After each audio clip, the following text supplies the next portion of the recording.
ये तीन खाइयां हैं जिनमें चलते तो बहुत लोग हैं पर गिर जाते हैं, इन खाइयों से नहीं निकल पाते। कोई बिरला होता है जो इन खाइयों को पार कर गया तो आगे हरि साक्षात्कार होता है। सबसे पहला है कंचन, रुपया। ये रुपया की जो वित्त तृष्णा इसे कहते हैं, इसकी जो आकर्षण वृत्ति है बहुत सूक्ष्म है। कहां आए थे, क्या लेने आए थे, क्या कर रहे हो? ये खाई है, खाई।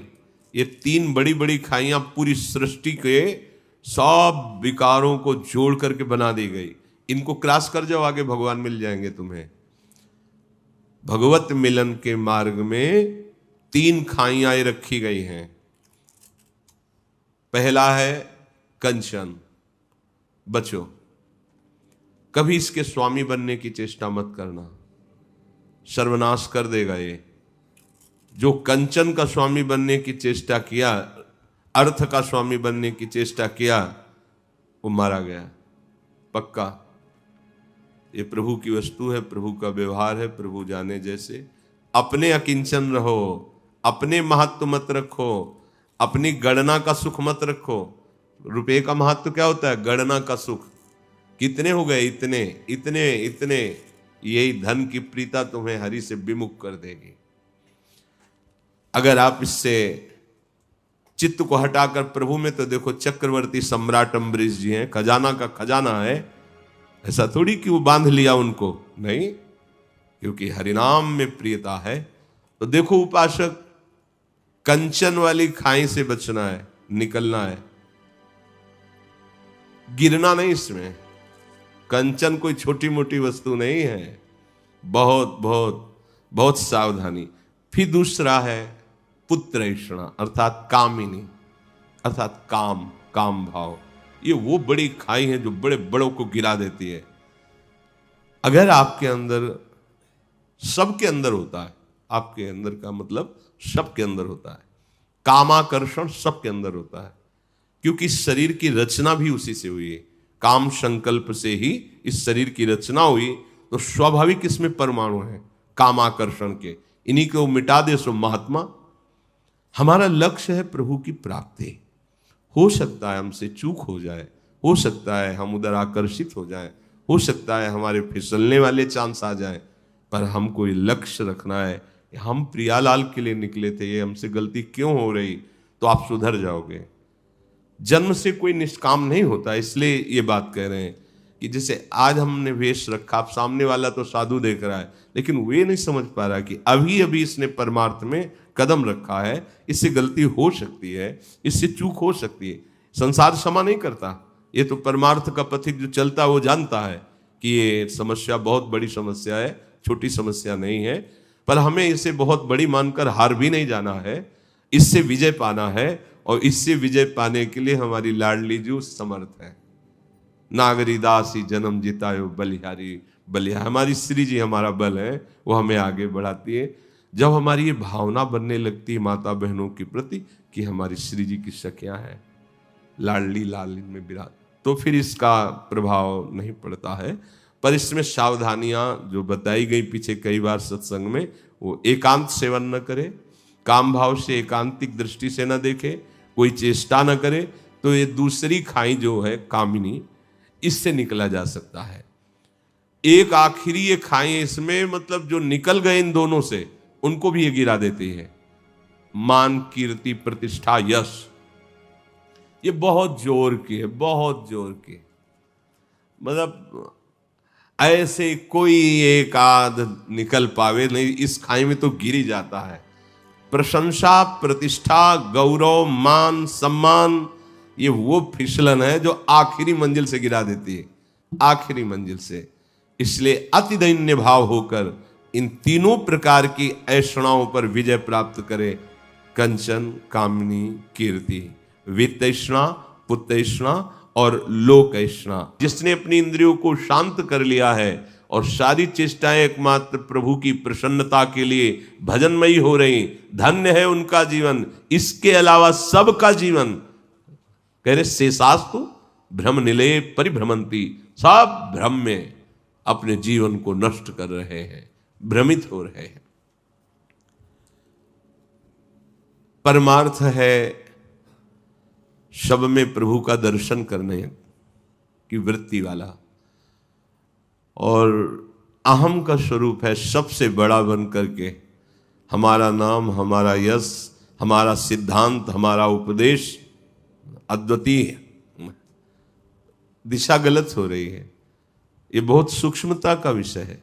बाहर से तो कोई नहीं समझ पाएगा, अंदर से आप देखिए। आप क्या देखने चले थे? सर्वम खलमिदम ब्रह्म। बहुत सूक्ष्म विषय है, बहुत सूक्ष्म विषय है। उपासक ध्यान दे।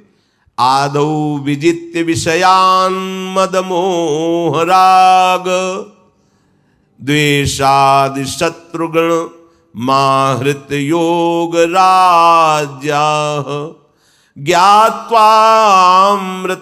शमनुभूत परात्म विद्या कांता सुखावत गृहे विचरन्ति धन्या। वो धन्य है जिसने पहला कदम जमा दिया, मोह का नाश करके, मद का नाश करके, राग का नाश करके, द्वेष का नाश करके इन शत्रुओं पर विजय प्राप्त की। धन्य है उसका जीवन। बाबा जी बनना सरल है, लेकिन साधुता आना कठिन है।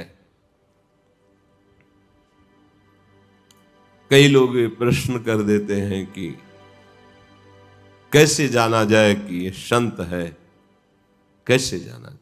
पहली बात है कि बिना संत बने तुम संत को जान ही नहीं सकते। दूसरी सहज बात है, संत की पहचान की सहज पहचान होती है। जिनके संग से भगवान का रंग बढ़ने लगे, नाम रूप लीला धाम, जिनके संग से बुराइयां तुम्हारी उभर कर तुम्हारे सामने आकर चुभने लगे कि मैं बहुत नीच हूं, अब मुझे नहीं करना चाहिए, जिनके संग से हृदय शीतल हो जाए, जिनके संग से तुम्हारी मांग मिटने लगे, वो संत है। संत कभी मांग नहीं रखता। उसके संग से तुम्हारी मांग पूर्ण हो जाएगी, तुम्हारे अंदर इच्छाओं का नाश हो जाएगा। जो इच्छा रखता है वो संत कैसे हो सकता है? भोगों की इच्छा रखना, पैसे की इच्छा रखना, वस्तु की इच्छा रखना, अरे हम निकले काहे के लिए हैं? इनको कबाड़ बटोरने के लिए निकले। ये कबाड़ ही है, चाहे जितना बैंक बैलेंस कर लो, कबाड़ ही तो। मरोगे बैंक लाद के ले जाओगे। नाम रूप लीला धाम। अब यथा योग्य जैसे प्रभु चला रहे, इसका कोई महत्व तो नहीं है, कोई इसका महत्व तो नहीं है। दैववश जैसे चल रहा है, अगर इनकी आकांक्षा है, इसका महत्व है, इसकी मांग है, इसकी चाह है, चाहे जो भेष रख लो, अभी साधुता नहीं है। साधुता नहीं तो परमानंद नहीं है। आदौ विजित्य विषयान मद मोह राग द्वेषादि शत्रुगण माहृत योग राज्या। सबसे पहले साधु को चाहिए, उपासक को चाहिए, विजित्य विषयान मद मोह राग द्वेषा। आपको जीतना है, मद को जीतना है, मोह को जीतना है, राग द्वेष को मिटा देना है, तब जाकर राज सिंहासन पर बैठता। बादशाह तो तभी होता है जब शत्रुओं को पराजित कर देता है। आपने तो अभी पराजित करने की ठाना ही नहीं है, आप तो इन्हीं की चाह कर रहे हैं। फिर कैसे आप बादशाह हो जाएंगे? बिना शत्रुओं को परास्त किए बादशाह के? चाह मिटी, चिंता मिटी, मनुआ बेपरवाह, जिनको कछु न चाहिए वो साहन के शाह। सुरपति नरपति लोकपति, जिनके भावे घास, रहे परम आनंद में तज सब ही की आस। ये बाबा, ये संत, ये साधु जगत मंगल स्वरूप है, कोई खिलवाड़ वाला, नाटक वाला ये मार्ग नहीं है। और जो इनका आश्रय ले लेता है वो जगत विजयी हो जाता है। चाहे गृहस्थ में हो, चाहे जिस मार्ग, जहां संतों का आश्रय हुआ, निर्विषय निर्विकार परमानंदमय स्थिति की चाह ये अपने आप हृदय में आने लगती है। देखो उपासक, मद मोह राग द्वेष आदि शत्रुओं को जीत करके अपने स्वरूप साम्राज्य में स्थापित, ये परमानंद का मार्ग है। ये घिघियाने का मार्ग थोड़ी है। अमृत पद का अनुभव से होता है। ये सब जो इंद्रियों को शांत कर लिया, राग द्वेष पर विजय प्राप्त कर ली, वो अमृत पद पे। वैराग्यवान को क्या सुख है, सम्राट भी नहीं जान सकता, देवराज इंद्र भी नहीं जान सकते। वैराग्यवान को जो सुख है, फिर अनुरागी को जो सुख है, वो तो बहुत ही अलग बात हो गई। जो वैराग्यवान है, विषयों पर विजय प्राप्त किए हुए है, उसके अंदर जो विवेक है वो ऐसा है जैसे पतिव्रता पत्नी पति को सुख पहुंचाती रहती है, ऐसे ही वो विवेक परम सुख प्रदान करता रहता है उस उपासक को। और जैसे कोई अपने घर में सुख शैया पर सोता है, ऐसे पूरे विश्व ब्रह्मांड में सुखपूर्वक अपने घर की तरह रहता है, जिसके विवेक जागृत हो गया है, जो इन दोषों पर विजय प्राप्त कर लिया है। साधुता का मतलब दोषों पर विजय प्राप्त करना है। अगर आप भगवत प्राप्त नहीं हैं और समाज आपके पीछे पड़ रही है, तो आपका है क्या? लुट जाओगे, लुट जाओगे। एक प्रणाम भी किसी का फ्री नहीं है कि वो प्रणाम किया फ्री है, देना होगा, उसका हिसाब देना होगा आपको। अगर एक भी प्रणाम स्वीकार करते हैं तो बहुत सावधानी की जरूरत है। त्यक्त्वा गृहे रति मधो गति हेतु भूता मात्मेच्छयोपनिषदर्थ रसम पिबन्तः वीत स्पृहा विषय भोग पदे विरक्ता धन्याश्चरन्ति विजनेषु विरक्त संगाः। अधोगति को प्राप्त होता है जो शरीर रागी होता है।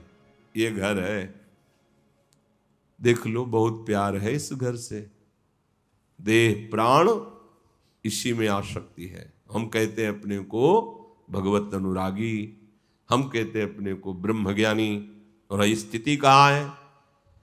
ये अधोगति का हेतु जो ये घर है, चाहिए इसको छोड़ करके कहीं भी भाग के जाओगे, ये तो रहेगा साथ। इससे जो मोह हो गया है शरीर से, बातें बनाना अलग बात है, ईमानदारी से देखो तुम कहां स्थित हो, प्रभु में या शरीर में? हृदय से देखो, ये परमार्थ का सत्संग है। हृदय से देखो स्थिति कहां है। तो जब तौल ली जाती है विवेक रूपी तराजू में, तो पलड़ा भारी देहाभिमान का ही निकलता है। फिर मिला क्या? तो आर्तभाव से क्यों नहीं शरण हो जाते प्रियालाल की? क्यों हमको पुष्ट कर रहे हो? अधोगति का माने पतन का ये हेतु है। ये मैं शरीर हूं, इसका राग जो है बड़ा सूक्ष्म राग है, जो इस अधोगति के हेतु जो घर है, शरीर है, इसके मोह को छोड़ देते हैं। और कैसे भगवत प्राप्ति हो, बस इसी जिज्ञासा में लगे रहते हैं। निश्चित वो भगवदानंद का पान करते हैं, वो उपासक पान करते हैं। शरीर की परवाह नहीं है, सेवारत शरीर है, बिल्कुल असंग शरीर से वो हर समय नाम जब चल रहा है। और जो सेवाएं हैं इसको, ऐसे शरीर को ज्यादा दुलार मत करो। कोई कोई तो इतना दुलार करके सजा के रखते हैं कि बहुत पछताओगे। ये बहुत धोखेबाज है, इससे प्यार करने का मतलब है पतन। शरीर का राग तुमसे ऐसे पाप करवाएगा जिससे दुर्गति को प्राप्त होगे। सच्ची बात कह रहे हैं।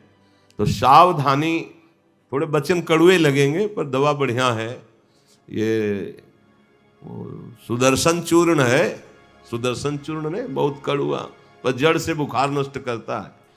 इसी पे तो फंसे हैं, इसी पे फंसे। खास बात है हमारी दुर्गति के कारण यही शरीर, और यही शरीर सदगति का कारण बन जाएगा। त्यक्त्वा गृहे रति मधोगति हेतु भूता, अधोगति प्राप्त कराने वाला ये है, इसमें आसक्त मत हो। जैसे किसी नौकर को अच्छा भोजन वस्त्र पहना दिए और रात दिन उससे काम करवाते हैं, ऐसे इसका प्रयोग करो। तुम शरीर नहीं हो। उचित भोजन, उचित वस्त्र, उचित शय्या, युक्ताहार विहारस्य युक्त कर्म चेष्टस, निरंतर भजन में लगाओ। शरीर के द्वारा की हुई सारे पाप भस्म हो जाएंगे। अभी आनंद की अनुभूति हो जाएगी। कह रहे हैं इसमें, जिस समय कोई अधोगति के हेतुभूत इस शरीर से मोह छोड़ करके कैसे भगवत प्राप्ति हो, ऐसी जिज्ञासा संत समागम में करके प्राप्त उपासना में रत होता है तो ब्रह्मानंद का पान करने लगता है। एक अद्भुत सुख, एक अद्भुत आनंद की अनुभूति। जिसको भगवदानंद की अनुभूति हो रही है और उसकी पहचान बता रहे हैं, जिसके बहुत ध्यान देने योग्य, जिसके हृदय में अधोगति का हेतु शरीर राग नष्ट हो गया है, संतों के संग से भगवत प्राप्ति की लालसा बढ़ गई है, वो भजन परायण भगवदानंद का स्फुरण हो जाता है। पहला लक्षण होता है वो निष्प्रिय होता है, किसी की कोई अपेक्षा नहीं रहती। ये आंतरिक लक्षण होता है। किसी के मिलने से कोई हर्ष नहीं, किसी के जाने से कोई विषाद नहीं। एक बार पूज्यपाद उड़िया बाबा के पास कुछ उपासक आए हुए थे, 2-4 दिन रुके। बोले बाबा अब आदेश कीजिए, जा रहे हैं। तो बोले बुलाया किसने था? जाइए। बोले आए कि हुज्जत नहीं, गए कि तलाश नहीं। निष्प्रिय, देखो निष्प्रिय हो बोला नहीं हो सकता है। हमारा मालिक हमसे आके पूछे, आके ये ले लो, ये ले लो, खिलौने मत लेना। अगर खिलौने ले लिए तो गोद में नहीं बैठा लेंगे, खेलते रहो खिलौने। नहीं, मुझे आप चाहिए। क्या चाहिए आपको? क्या शुरू? सब ठीक है। ये कहना सीखो, जबान से कहना सीखो, पहले वाणी से सीखो। समस्याएं, आवश्यकताएं, चाह, ये कब दूर करोगे? क्या आपको कुछ चाहिए? कुछ नहीं चाहिए। वो खुद चिंता करके व्यवस्था करेगा। नहीं, जैसे है वैसे। मुझे श्री जी चाहिए, इस पे कोई बीच में पोलापन नहीं होना चाहिए। हम अन्य में राजी नहीं होंगे, हमें श्री जी चाहिए। श्री जी बैठा लो हृदय में। जिसके अंदर भगवदानंद की स्फूर्ति होती है। देखो कोई कहे हम बहुत स्वस्थ हैं, डॉक्टर थर्मामीटर डाल के कह रहा है 102 बुखार है। तुम्हारे कहने से नहीं होगा, बुखार है तुम्हें। ये थर्मामीटर है परमार्थ के, इनको डाल करके हृदय में देखो। अधोगति के हेतुभूत इस घर से जिसने मोह छोड़ दिया है। गृह त्यागी किसे कहते हैं? जो शरीर राग का त्याग कर देता है। बात समझनी है, बात नहीं समझे ना बहुत गड़बड़ है मामला। फिर घर से निकले थे भगवान प्राप्ति के लिए और राजी हो गए भोगों को लेके। इतना घाटा सौदा कर लिया यार। हमारा आंतरिक वैराग्य, रोष, निखार आना चाहिए था। जब घर से निकले थे तो भोजन की भी परवाह नहीं थी, वस्त्र की भी परवाह नहीं थी, रहने की भी चाह नहीं थी, मिटने की चाह थी। मुझे भगवान चाहिए, एकमात्र भगवान। तो पूरे जीवन भर उपासक को उस दिन की याद रखनी चाहिए जिस दिन उसने कदम निकाला था भगवान के लिए, कि सिर्फ भगवान चाहिए था। बीच में कुछ भी राजी नहीं होंगे। आप बाजार लगा दो तो वो आपकी मौज है। हम सिर्फ आपको चाहेंगे, आपको चाहेंगे, आपको पाएंगे, दूसरी तरफ देख नहीं सकते। वैराग्यवान का जीवन इसलिए थोड़ी होता है कि वो किसी सुख की चाह रखता है। हर सुख की चाह को मिटा देना ही तो भगवत मार्ग के पथिक का भाव है।